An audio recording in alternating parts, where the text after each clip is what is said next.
Bonjour tout le monde, et bien je tourne cette vidéo directement après celle qui sera sortie 3 ou 4 jours avant. Donc sur les statistiques des numéros dans le foot. Donc il y a des espèces de tarés qui sont amusés à regarder quel numéro portaient les 12 000 joueurs professionnels des 25 plus grands championnats. Donc ils ont quand même analysé plus de 400 équipes pour voir quel numéro appartenait à qui. Donc si c'était un goal, un défenseur, un milieu ou un attaquant.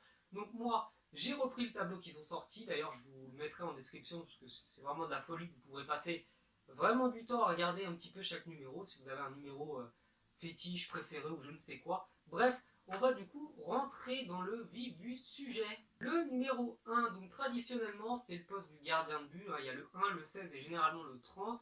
Donc celui-ci appartient à 100% à des gardiens de but et c'est aussi un des numéros les plus attribués avec 400 joueurs le portant sur 425 équipes. Ensuite, comme je vous l'avais expliqué la semaine dernière, de 2 à 5, c'est les numéros des défenseurs, traditionnellement, et c'est encore à l'heure actuelle le numéro le plus porté par des défenseurs, donc il n'y a quasiment que eux qui le portent, ou à la rigueur, des milieux de terrain, mais c'est généralement des défenseurs. Ensuite, le numéro 7, donc celui qui est porté par Cristiano Ronaldo. Celui-ci, dans les grands championnats européens, est vraiment partagé, donc c'est vraiment un tiers de chaque, donc un tiers de défenseurs, de milieu et d'attaquants qui porte le numéro 7, donc on ne peut pas vraiment dire si c'est un numéro d'attaquant ou pas. Le numéro 9, donc là c'est quasiment exclusivement un numéro d'attaquant, généralement c'est l'attaquant de pointe, l'attaquant attitré de chaque club qui porte le numéro 9, puis vient le numéro 10, là aussi c'est moitié-moitié, donc c'est très souvent des milieux et très souvent des attaquants, donc bien entendu des milieux offensifs. Je ne vais pas vous faire tous les numéros parce que ça va être très pénible, je pense. Donc je vais vous donner simplement mes numéros préférés et vous expliquer quel joueur les porte. Enfin, voilà. Bref, vous raconter ma vie. Donc il y a le numéro 75 donc, qui représente le département de la Seine, de Paris du coup.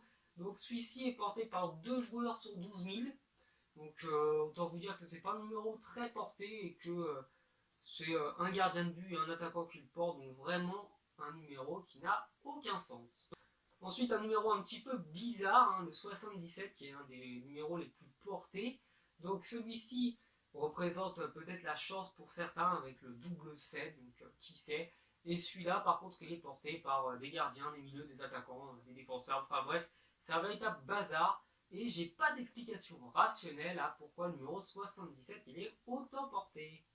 Donc ensuite, du numéro 88 au 96, ils sont vraiment pas mal portés. Donc je pense, c'est mon avis, que ça représente surtout l'année de naissance de certains joueurs ou même le département de certains. Donc je pense notamment à Jérémy Ménez qui, lorsqu'il était en Italie, portait le numéro 94 puisqu'il venait du 94.